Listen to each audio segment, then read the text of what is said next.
All right, let's dive right in. We're going to explore what is, without a doubt, the single most pivotal moment in all of history. I'm talking about that morning when the silence of the tomb was shattered and absolutely everything changed forever. So, where does our story begin? Well, it begins in the dark. John chapter 20, verse 1 sets the scene for us. It's early, the first day of the week, and it's still dark. And there is Mary Magdalene. Her grief must have been overwhelming, but her devotion was even stronger. It's that love that brings her to the tomb, a place that's supposed to be sealed, by a heavy stone and the crushing finality of death itself. And you really have to get this. Nobody saw this coming, not a single person.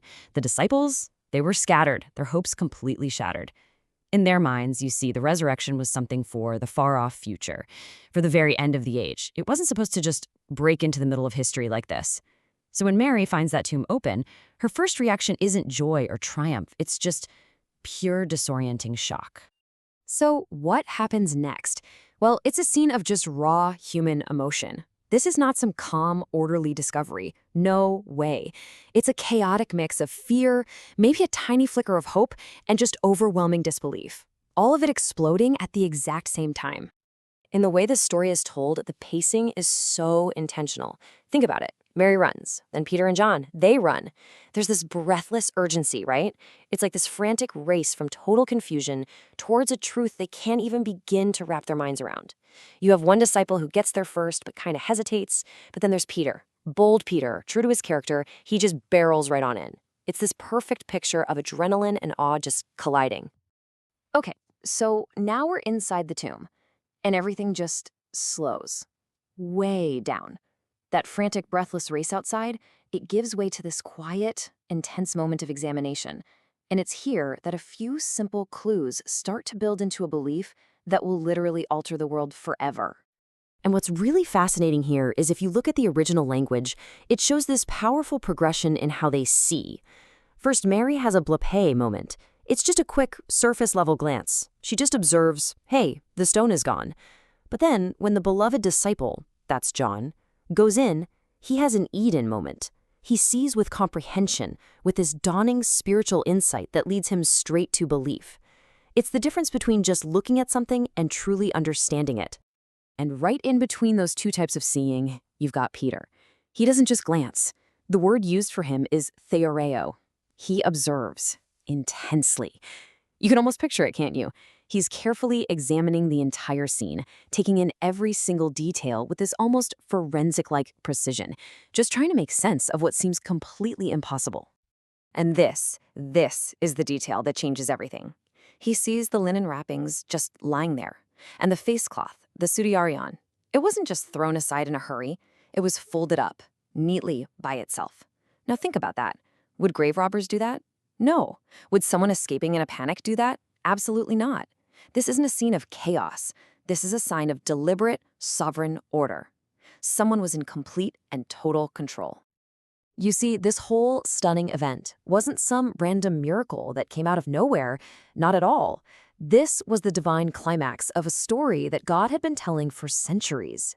It was the thunderous fulfillment of promises that were whispered long, long ago in the scriptures. That empty tomb is just echoing with these ancient promises. I mean, think about David's words in Psalm 16, verse 10. You will not let your Holy One see corruption. Or Isaiah's prophecy in chapter 53, that the suffering servant would prolong his days even after death. And what about Jonah? 3 days in the belly of the great fish. All of it, every single bit, was pointing right here to this exact moment. Now the disciples, they didn't quite get it yet, but this was it. This was the fulfillment of Israel's entire story. So what does this all mean? It means the empty tomb is so much more than just an empty grave. It is God's divine stamp of approval on everything Jesus is and everything he ever proclaimed. This isn't just the end of one story. It's the dawn of an entirely new creation. Right here, in this one moment, the entire story of humanity just pivots. That final enemy, the great shadow that hangs over every single one of us, death itself, is being overturned. A completely new reality has just broken in. I love thinking about it this way. If the cross was the question, then the resurrection is the Father's thunderous yes.